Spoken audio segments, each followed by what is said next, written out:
The first time my aunt slid a stack of papers across my grandparents' dining table and said, "Susan, if you don't sign this, the family will never look at you the same," I honestly thought she was being dramatic.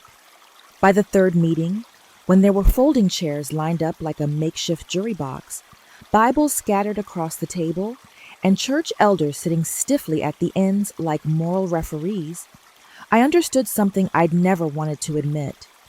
In my family, love always came with conditions. My name is Susan Miller. I'm 34 years old. I live in Kansas City, Missouri. My apartment has peeling paint on the bathroom ceiling, a wobbly IKEA coffee table, and a cat who hates everyone but me. And just outside a tiny Missouri town called Maple Ridge, there is a sagging white farmhouse and 22 acres of land that legally belong to me. Not to my dad, not to my aunt, not to the clan. Me. My grandparents left it all to me in their will. My family decided that was a problem they were going to fix. They just didn't expect me to stop playing the role I'd been assigned my whole life.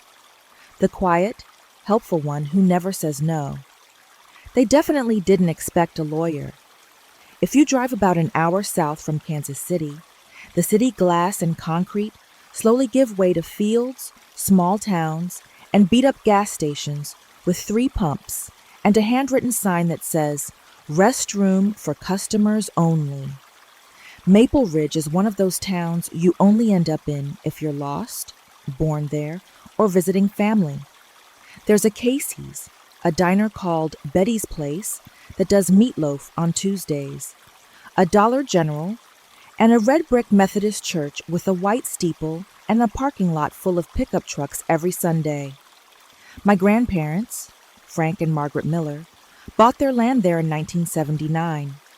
They weren't rich. Grandpa drove a delivery truck for a feed company. Grandma worked the register at the grocery store for decades. They saved, gardened, fixed things themselves, and argued about politics while drinking Folgers at the kitchen table. They raised 3 kids in that farmhouse. My dad, Tom, the oldest, a people pleaser whose superpower is pretending everything is fine, no matter what. My aunt, Caroline, the middle child, dramatic, loud, and absolutely certain. Her opinion is the final word on every subject. My uncle, Dennis, the youngest, charming in a greasy way. Always with some new business idea that would definitely work this time.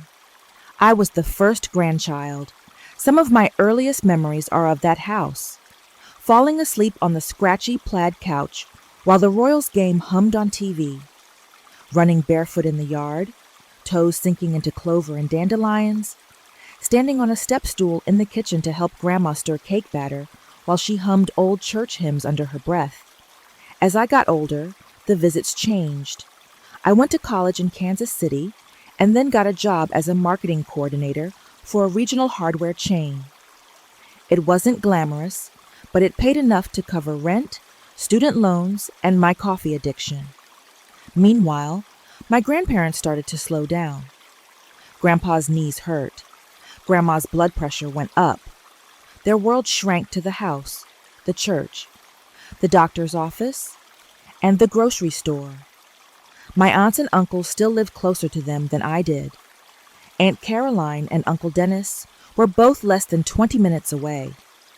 My dad was about 40 minutes out, but somehow, whenever there was an appointment to drive to, a leak to fix, or some new letter from the Social Security Administration they didn't understand, I was the one who got the call. "Susie," Grandma would say on the phone, using the nickname only she could get away with. "Your grandpa's gotten another letter from Medicare, and he swears they're trying to cheat him. Can you come look at it?" Or Grandpa would text me, slow, typo-filled texts he pecked out with one finger. "Can you come by? I need help, computer. Love. You." I'd grown a little inside, glance at my weekend plans, laundry, maybe brunch with a friend, a vague idea of rest, and then say yes. Most of the time, I drove down after work on Fridays, stayed the night in the little back bedroom, and drove home Saturday evening. I was the one who set up their online banking so they could pay bills without driving into town. I was the one who argued with the pharmacy tech when they tried to claim Grandma's prescription wasn't covered. I was the one who updated their Wi-Fi router when Grandpa accidentally reset it to factory settings and freaked out because the TV says error. I'm not saying my aunts and uncles never helped. They did, in their own limited way. A casserole dropped off here, a ride to church there. But the consistent, unglamorous grunt work of aging parents? That fell mostly to me. I told myself I didn't mind. They were my grandparents. They'd given me so much when I was little: time, love, a place to feel safe. This was payback. I didn't realize that somewhere in my extended family's unofficial ledger, all of that didn't count nearly as much as I thought, because it wasn't visible. It wasn't announced in church or posted on Facebook. It was just done. And then one February night, Grandpa had a heart attack in his recliner while watching a rerun of Jeopardy! The hospital called my phone. I got there before even my dad. I sat in the harsh fluorescent light of the ER, holding Grandma's trembling hand as the doctor explained they'd done everything they could. 8 months later, Grandma had a stroke in her sleep. Again, it was my number they dialed first. I went numb for weeks, getting through the funeral arrangements like a robot, organizing casseroles, picking photos for the slideshow, finding a black dress that still fit. It took a while before I remembered there was something that came after funerals: wills. I didn't think much about it. My grandparents weren't wealthy. Aside from the house and land, they had some savings, an old pickup truck, and not much else. So when we all gathered in a small conference room at a law office in a strip mall in South Kansas City, I expected the will reading to be a formality. Maybe some awkwardness over who got what knickknacks, but nothing major. The lawyer, a gray-haired man named Mr. Jameson, passed out photocopies of the will. We all sat around a fake wood table under buzzing fluorescent lights.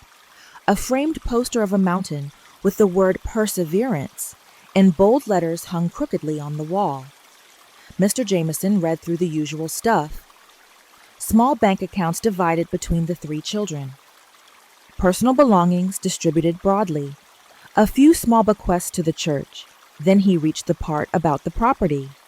To our granddaughter, Susan Miller, he read, "We leave in full our property located at 315 County Road 8, Maple Ridge, Missouri, including the dwelling, all outbuildings, and associated land and mineral rights.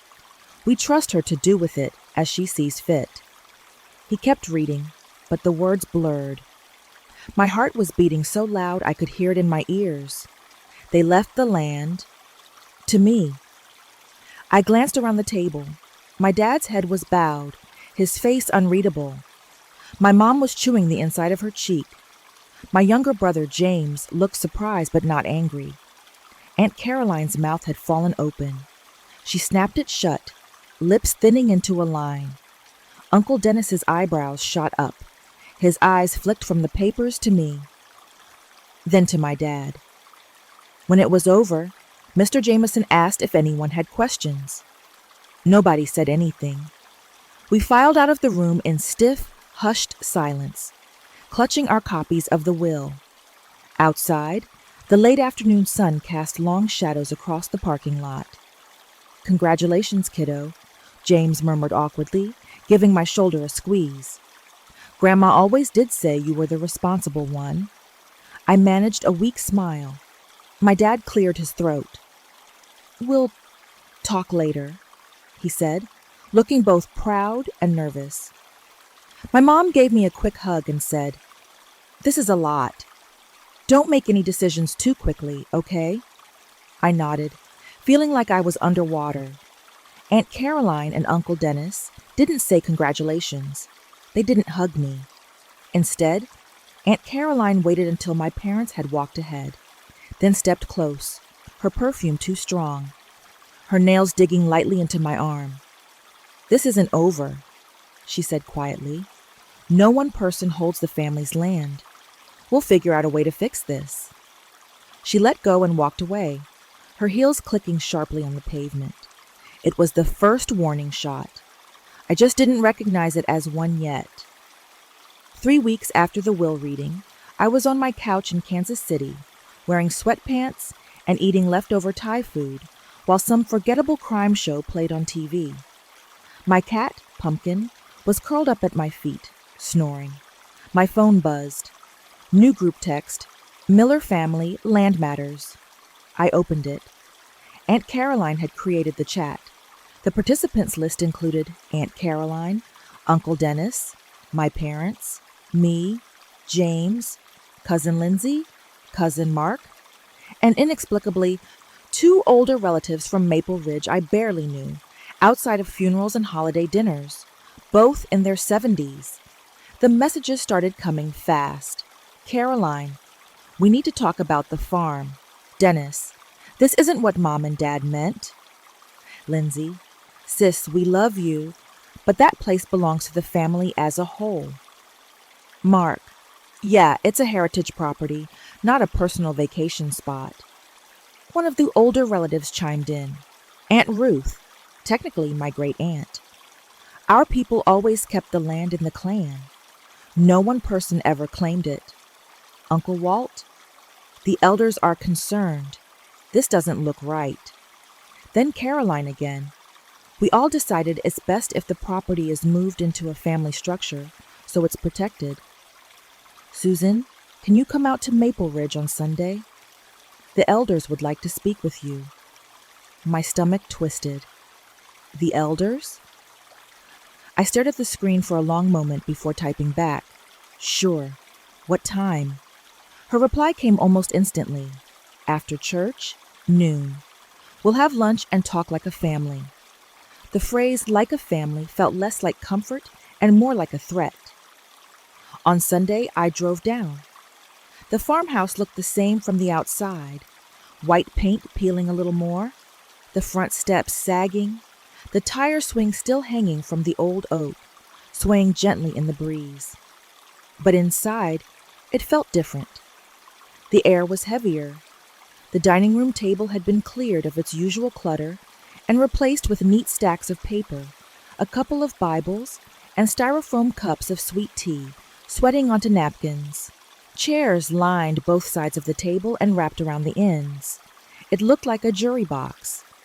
Aunt Caroline sat at the head, wearing a navy dress and a string of pearls. Uncle Dennis sat to her right, tapping his fingers on the table. My parents were halfway down on one side. On the other side, Aunt Ruth and Uncle Walt sat with grim expressions, their Bibles in front of them like props. Hi, Susan, my mom said softly. Hey, kiddo, my dad said, offering a tired smile. Sit down, Caroline said, her voice bright but her eyes sharp. We're just going to chat. I sat in the chair opposite her, feeling like I'd just been summoned to some kind of unofficial trial. Dennis pushed a stack of papers toward me. This is just some paperwork to fix this, he said. Nothing to worry about. The top page said quitclaim deed in bold letters. My name was typed neatly below. Susan Miller, grantor. Below that, the property address, and under grantee, Miller Family Heritage, LLC. I scanned the text, my heart starting to pound. This document transferred all my right, title, and interest in the property to this LLC. There was no mention of payment, no mention of me retaining any ownership, no mention of me having a say in decisions related to the land. The managing members listed on the LLC paperwork attached? Caroline and Dennis. I swallowed. What exactly is this? I asked, even though I already knew. It's how we keep the land in the family, Caroline said, her tone patient, like I was a child asking why the sky was blue. We created an LLC, so it's not just hanging out there in your name. That way we can make decisions as a group. It's for the good of the clan.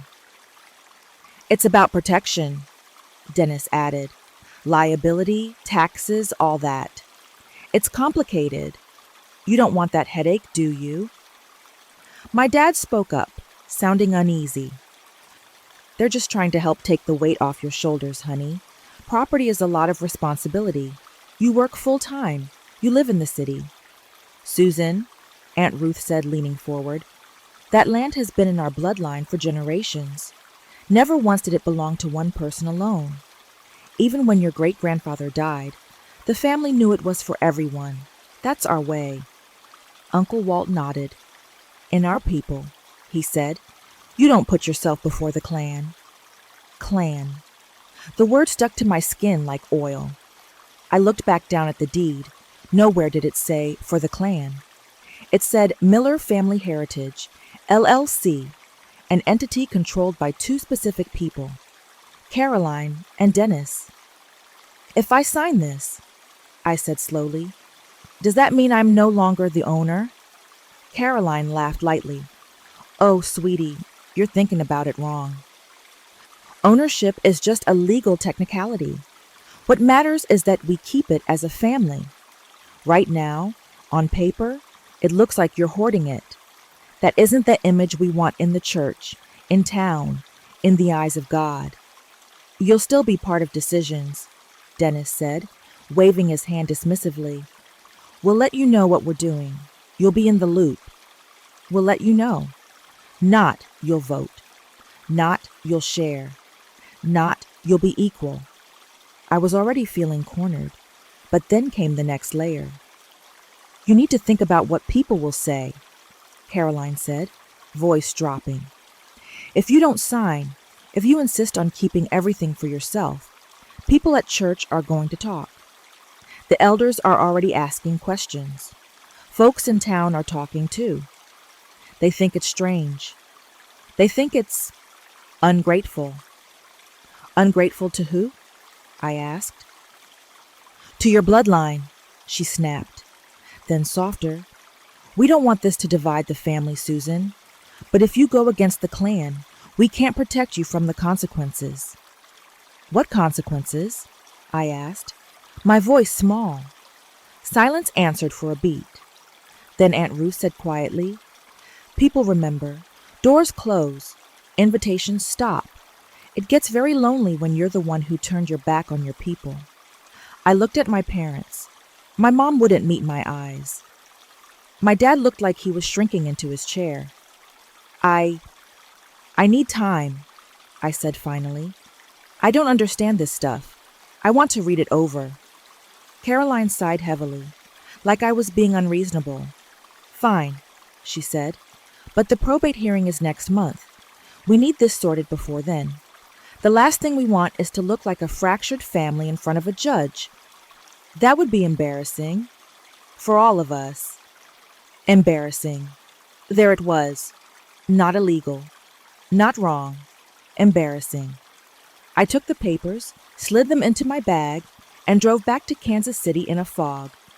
By the time I pulled into my apartment complex, my phone was buzzing with more messages from the group chat.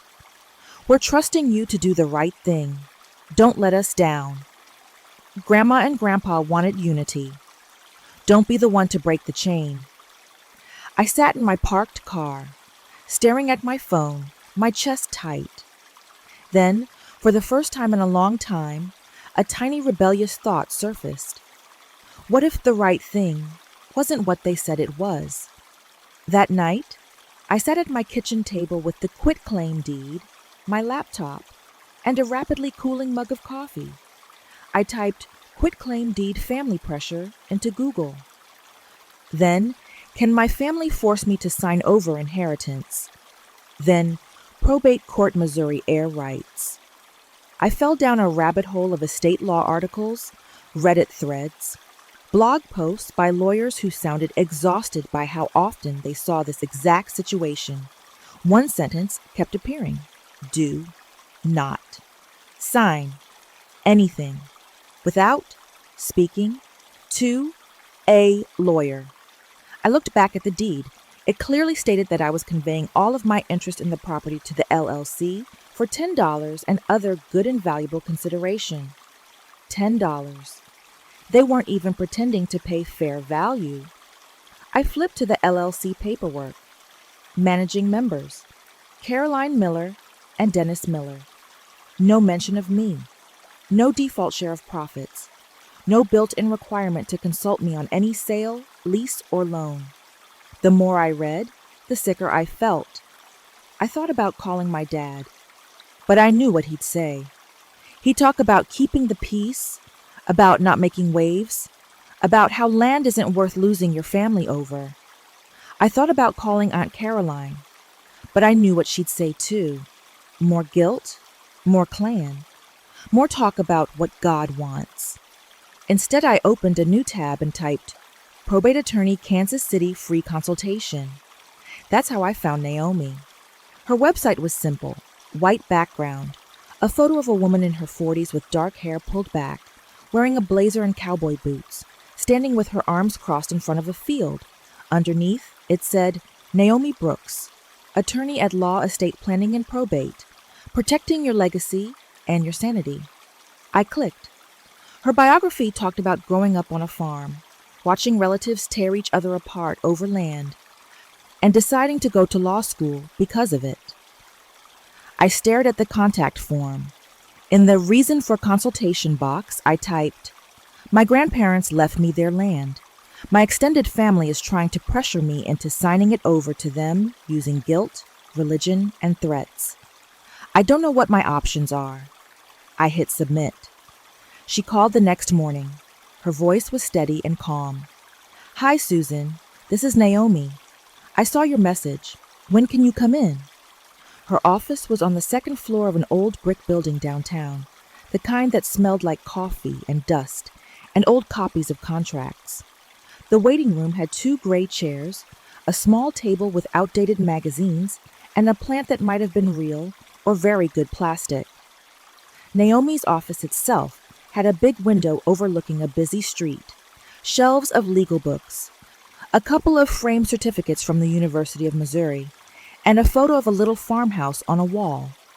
Come on in, she said, standing to shake my hand. Her grip was firm, her gaze direct. Tell me what's going on. I sat in the chair opposite her desk and felt my throat tighten. I'd been holding everything in, dodging and deflecting, and trying not to cause drama for weeks. Suddenly, there was someone whose entire job was to listen to the drama and not blame me for it. So I told her. I told her about my grandparents, about the will, about the way everyone had looked at me in that conference room, about the group chat, the elders, the clan talk, the quitclaim deed, the notary plan they'd hinted at for the next meeting, the threats about being dead to the family. At one point, I realized my hands were shaking. Naomi listened without interrupting, jotting notes occasionally on a yellow legal pad. When I finished, she held out her hand. Can I see the deed? She asked. I slid the packet across the desk. She scanned it quickly, flipping a few pages back and forth, then set it down and looked at me.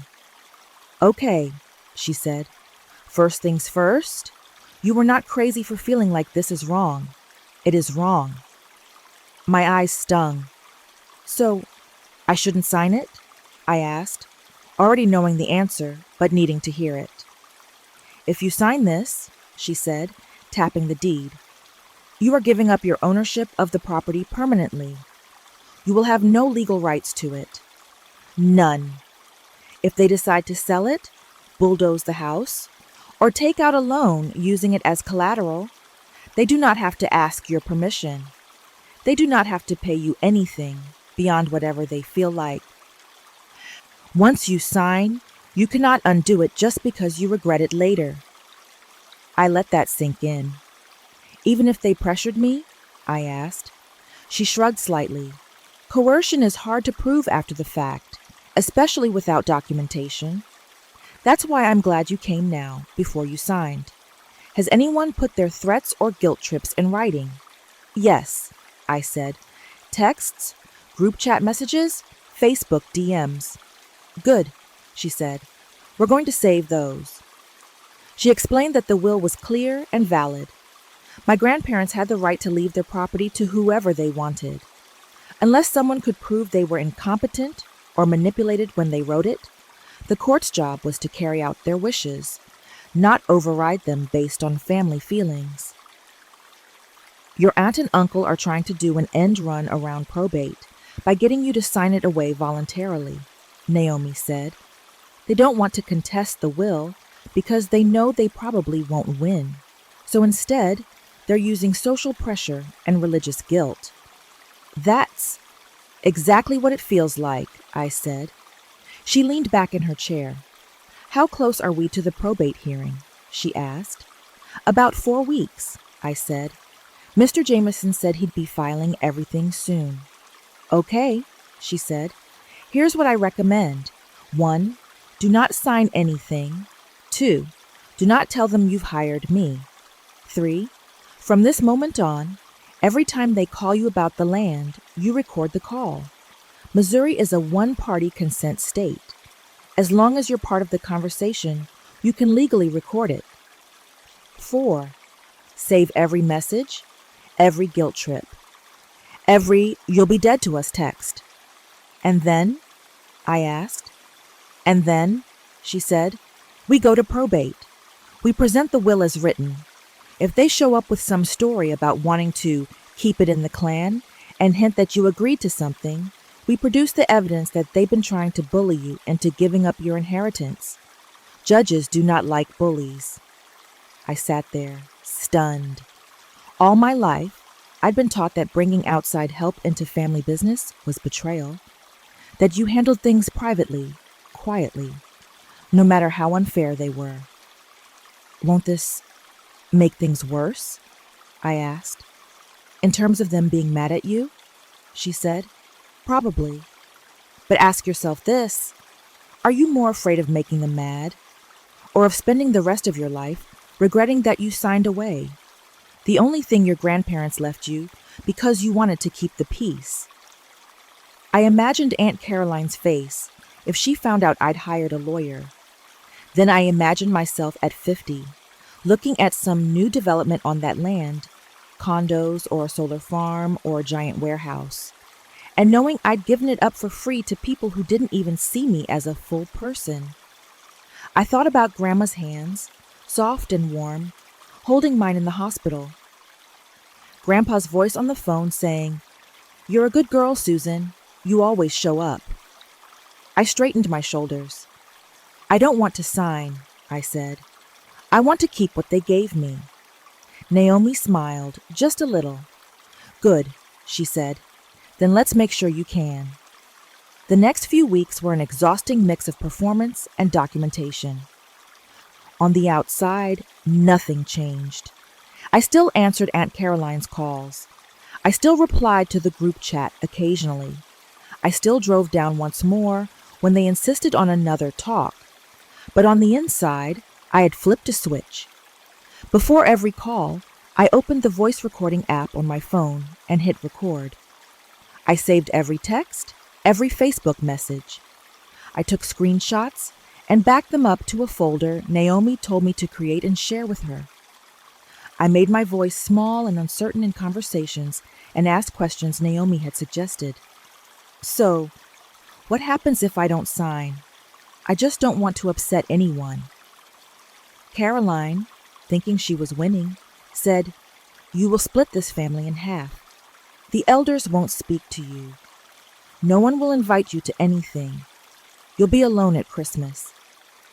That's what happens if you don't sign." I saved that recording. Dennis bragged on one call, "Once we get it into the LLC, we can finally talk to those developers who've been sniffing around. We can sell off the back 10 acres, pay off some debts, maybe even buy a place in Florida. Your grandparents never wanted it just sitting there." He said that while also claiming they only wanted to protect the land. I saved that too. There were messages like, "If you loved your grandparents, you do this." People in church are already whispering, "God doesn't bless selfishness. Don't embarrass us in front of the judge." Sometimes after hanging up, I'd sit on my couch and sob, feeling like the worst person alive. The conditioning ran deep. Good daughters keep the peace. Good granddaughters don't drag their relatives into court. Good Christian girls don't hire lawyers against family. Then I'd take a deep breath, open my laptop, and upload another recording to the folder. Naomi called once a week to check in. "You're doing great," she'd say. "I know it feels awful, but what you're doing right now is building a wall between their manipulation and your future regret." The night before the probate hearing, my phone buzzed again. "Caroline, you can still fix this. If you stand up tomorrow and tell the judge you're giving the land to the family, we can move on. If you don't, this will never be the same." I typed, my fingers shaking. "I understand." Then I turned my phone off and went to bed. I slept badly, dreams full of judges with my grandmother's face, of my aunts and uncles chanting selfish as I walked down a long hallway. In the morning, I put on the nicest clothes I owned, a navy sheath dress, a black blazer, low heels. I pulled my hair back into a neat ponytail and put on just enough makeup to look like I was okay. I wasn't okay, but I was determined. The probate courtroom was smaller than I expected. It had beige walls, rows of wooden benches, a raised platform for the judge, and a clerk typing steadily behind a computer. There were no chandeliers, no grand speeches, just a stack of files and a docket of families trying to untangle what the dead had left behind. My family filled one whole bench on the right side of the room. I could feel their eyes on me as I walked in with Naomi. Caroline's expression went from smug to shocked to furious in a second when she saw the woman in the blazer at my side. Naomi leaned over and whispered, "Breathe, shoulders back. You belong here as much as they do." The judge, a woman in her 50s with tired eyes and a no-nonsense haircut, called our case. In the matter of the estate of Frank and Margaret Miller. Mr. Jameson, the original estate lawyer, stood and introduced himself. Naomi did the same. Then a third man stood up on the other side of the courtroom, next to my family's bench. "Your Honor, Mark Stevens for interested parties Caroline Miller and Dennis Miller, and on behalf of Miller Family Heritage, LLC." They'd hired their own lawyer. This was war. The judge flipped through the file. "We're here on a petition to admit the decedent's will to probate and to determine rightful ownership of the property at issue," she said. "I've read the filings. Counsel, anything you want to add before we proceed?" Mr. Jameson summarized the will. Small assets divided as written, and the Maple Ridge property left entirely to me. Then Mr. Stevens stood. "Your Honor," he said, "while we do not contest the validity of the will itself, my clients believe the decedent's true intent has been misunderstood. The property has functioned as a family homestead, a clan center, for decades. Numerous relatives contributed to its upkeep. My clients believe that Mr. and Mrs. Miller intended for it to remain under collective family control, and we have created a family entity to reflect that." He held up a sheet of paper. "This is a quitclaim deed that would transfer the property into an LLC, preserving it for the family." The judge raised an eyebrow. "Has the heir, Ms. Miller, signed this deed?" she asked. "Not yet, Your Honor," he said smoothly. "We were hopeful that, with some guidance from the court, she would see the wisdom of doing so." Naomi stood. "My client does not wish to sign any such deed," she said.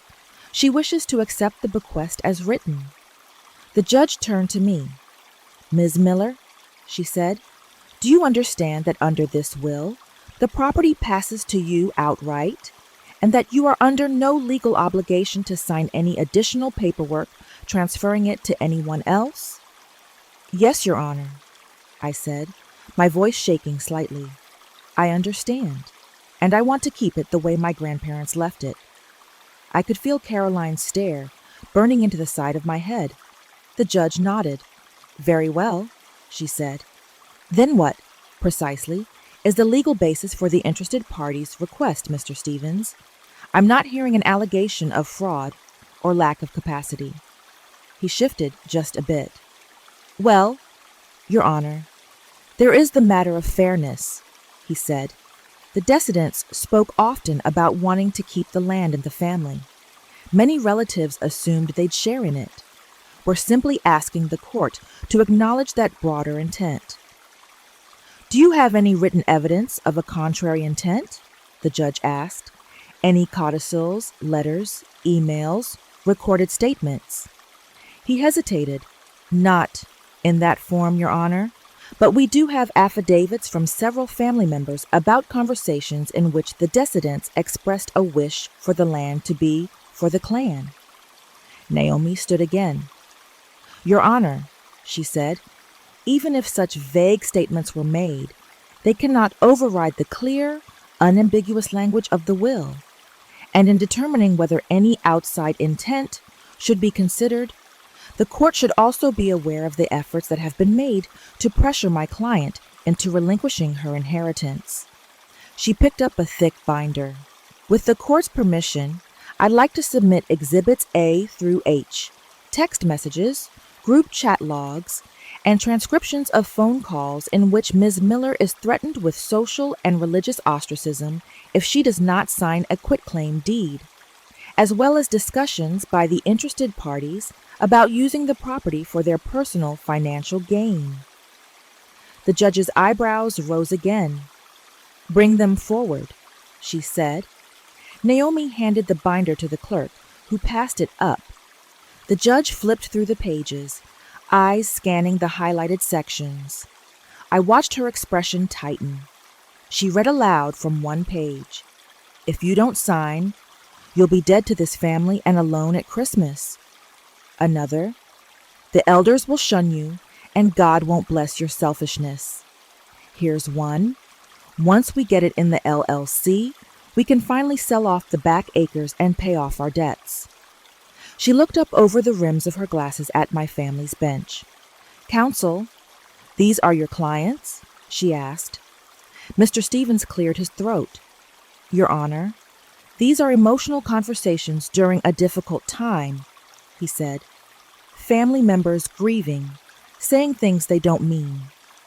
I don't think it's fair to characterize them as evidence of an attempt to coerce an heir into giving up a lawful bequest, the judge said sharply, because that's exactly what they look like. There was a beat of silence. Then she turned to me again. Ms. Miller, have you felt pressured by your relatives to sign this deed? She asked. Every instinct I had screamed at me to downplay it, to say, oh, it's fine. Families fight. I don't want to make a big deal. But I thought of Naomi's words, of my grandparents' hands, of all the drives down to Maple Ridge with a trunk full of groceries and my laptop for online banking. Yes, Your Honor, I said. They've told me if I don't sign, I'm selfish, that I'll be embarrassing the family in court, that I'll be cut off, that my grandparents would be disappointed in me. It's been nonstop. I swallowed. I love my grandparents. I still do. They left the land to me. I don't think I should have to give it up to prove I care about my family. The judge looked at me a long moment, then nodded. Thank you, she said. You did the right thing by consulting counsel. She turned back to the other side. Mr. Stevens, absent evidence that the decedents were incompetent, defrauded, or under undue influence themselves when they executed this will, I see no legal basis for this court to rewrite it in order to satisfy the disappointed expectations of other relatives. Vague memories of conversations about the clan are not enough to overcome a clear, written bequest. She tapped the binder. Furthermore, these messages demonstrate a sustained effort to pressure the heir into surrendering her inheritance through threats of social and religious punishment. That is precisely the kind of behavior that probate courts are meant to guard against, not reward. Mr. Stevens opened his mouth as if to argue, then closed it again. The judge picked up her pen. "The will of Frank and Margaret Miller is admitted to probate as written," she said. "The property at 315 County Road 8 passes entirely to Susan Miller. Any transfer of that property in the future will be at her sole discretion. The court will not enforce or endorse any attempt to coerce such a transfer." Her gavel came down with a soft thud. "Next case," she said. Just like that, it was over. My knees felt weak with relief. I exhaled a breath I felt like I'd been holding for a month. Naomi squeezed my shoulder. "You did it," she said quietly. "You held the line." As we stepped into the hallway, the thunderstorm hit. Not outside, inside. Caroline stormed out after us, heels clicking, face flushed. "How could you do this?" she hissed. "You humiliated this family. You made us look like monsters. You brought a lawyer against your own kin." "I told the truth," I said. My voice was calm. That surprised me more than her anger did. Dennis stepped closer, his jaw clenched. "You think that judge cares about our way of doing things?" he demanded. "You let some outsider tell you it's okay to spit on your heritage." I looked from one to the other, feeling something in me settle. "Grandma and Grandpa chose me," I said. "They put my name in writing. You chose to threaten me, guilt-trip me, and try to take it. That wasn't heritage. That was greed wrapped in Bible verses." Caroline's eyes filled with angry tears. "You are not welcome in my home," she said. "Don't come to Christmas. Don't come to Easter. Don't show your face in Maple Ridge and expect hospitality." "Okay," I said. She blinked, thrown off. "Okay," she repeated. "Okay," I said again. "If being part of this family means signing away what they gave me and pretending none of this happened, then no. I'm not interested in that kind of family." My dad hovered nearby, torn. "Honey, maybe we can talk about this later," he said weakly. "No," I said, turning to him. "I'm done talking about it. We settled it where it needed to be settled." Naomi touched my arm. "We should go," she murmured.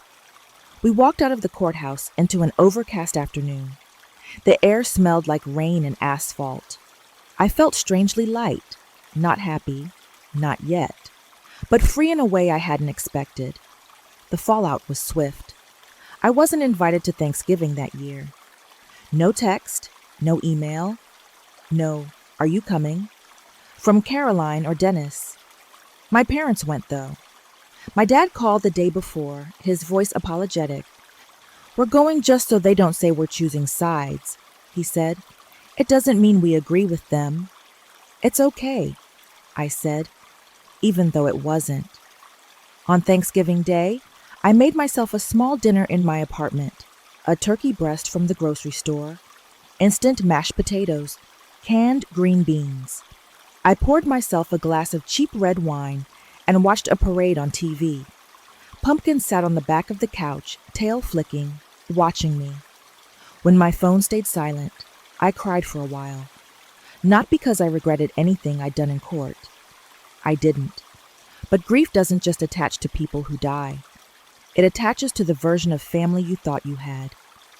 Eventually, I wiped my face, turned off my phone, and opened my laptop. I made a new document and titled it Plan for the Farm. It felt right to call it that. The farm. My farm. I made a list, fix the roof, get the wiring inspected, deal with the mold in the bathroom, talk to Naomi about property taxes and maybe an LLC in my own name for liability, decide, keep as personal retreat, rent it out, combination. Over the next months, that list turned into real actions. I found a contractor willing to drive out to Maple Ridge. The roof got patched, the worst of the wiring got replaced. I tore up the carpet in the front room by myself one Saturday and discovered old hardwood floors underneath, scuffed but beautiful. On another trip, while cleaning out a bedroom closet, I found a metal box buried under some quilts. Inside were photos, dozens of them, black and white pictures of the farm when it was new. Grandpa standing proudly by a truck with Miller Feed Delivery painted on the door. Grandma in flared jeans leaning against the porch railing, laughing. There were letters too, old birthday cards, a few notes in Grandma's looping handwriting, written on torn notebook paper. One was addressed to me. Not formally, just my name at the top, Susan. I sat on the floor and read it. Susan, if you're reading this, it probably means your grandpa and I have gone home to the Lord, and you're cleaning up our mess. We left you this place because you always showed up. That's really all there is to it. You drove us to the doctor when no one else could be bothered. You fixed the internet so your grandpa could watch his silly videos. You brought groceries and never made us feel like a burden. You love this land with us, not from a distance, with your feet in the mud and your hands on the steering wheel. We did not leave it to the family, because that would mean leaving it to people who only remembered this place existed when there was something to fight over. We don't owe them that. Neither do you. You owe nobody your inheritance. You owe nobody your peace. If they give you trouble, remember this. Loyalty is not one-sided. If they only call it family when you're giving things up, it isn't family. It's a habit. Do what is right for you. We trust you. Love you more than biscuits. Grandma, I cried so hard my chest hurt.